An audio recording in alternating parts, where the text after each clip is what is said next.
Hi there. Today we're talking about setting up our perfect yoga space in our homes. And if you're new here, my name's Sydney. This is Sharing Calm, and I post lots of videos about yoga, meditation, mindfulness, and how to apply these concepts into our everyday lives. So, I myself have been practicing yoga for probably somewhere around 8 years now, and in a multitude of physical locations. But what I want to teach you today is how to build a yoga environment, to be able to build a yoga mindset inside of you, that whatever physical location you're able to go to, you're able to create and curate a yoga space that makes it easier for you to come back to more frequently. So what this really ends up helping with in the end is your discipline to practice yoga more frequently. If you have the space where you're excited to practice yoga in, set up and ready to go. So let's get into it. My first step or tip, whatever you'd like to call it, is to find a space, pick a space, and designate it as the space.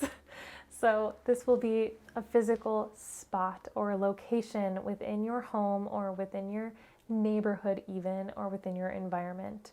In the past, for me, this has been anywhere from next to my bed, having a specific direction that my yoga mat faces, to the tennis courts in the park nearby where my boat was docked, or to the space in the middle of the living room between the couch and the TV and my dog's crate and the front door.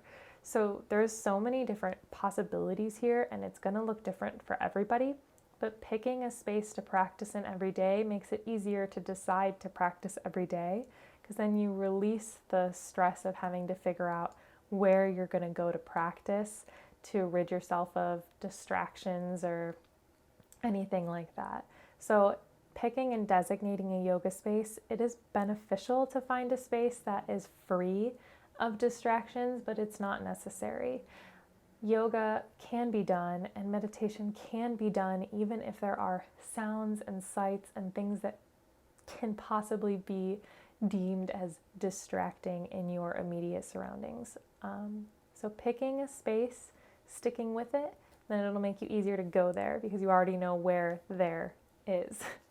My second tip is to build and fill the space with the things that you need to practice yoga. To be honest, this really isn't anything. It's mostly just you. So as long as you go there, then you can practice yoga. But what this can mean is that if you have a yoga mat, or if you have yoga blocks or other yoga props, then having these things set up together near that space or in that space at all times. If that's not possible, then maybe you have all your props, folded up, rolled up in a basket that you keep in a closet or in a corner of a room nearby your yoga space. So that will make it easier to start your yoga practice quicker, because then you're not having to run to the car because you left your yoga mat here or what have you. My third tip or step would be to decorate and fill the space with things that bring you joy or bring you calm. And this, again, is going to mean something different for everybody, but maybe there's one picture of your family in a beautiful picture frame that you just really love, and that's on a table nearby. Maybe there's a piece of artwork by an artist or photographer that really inspires you, and you just have that up on the wall or set up leaning against the wall in front of where your yoga mat faces or nearby. So those are just two examples. If you've gotten a little bit creative with your yoga space, I'd love for you to share with me what you have, like in the comments, or even sending me a picture in the Facebook group. I would love to see what you decorate your yoga spaces with. The fourth step or tip that I have for you is to build your space with beautiful scents and smells.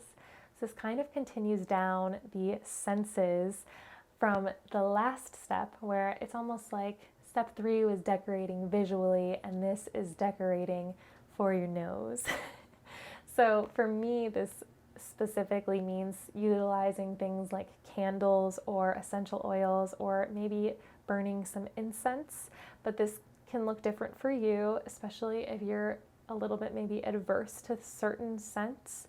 Then gravitate towards ones that you know that you feel comfortable with, ones that make you feel safe, ones that make you feel cozy and warm, and bring those into your space.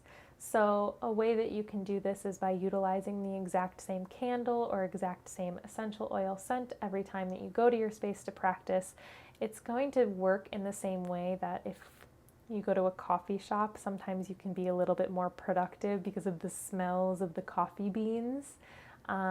This is going to work in the same way mentally, where coming back to the same smell time after time when you're practicing yoga will, like Pavlov's, Pavlov's experiment with the dogs salivating, it's going to start your mind almost salivating and getting ready for yoga before you even sat on your yoga mat. If you just light that candle or turn that essential oil diffuser on.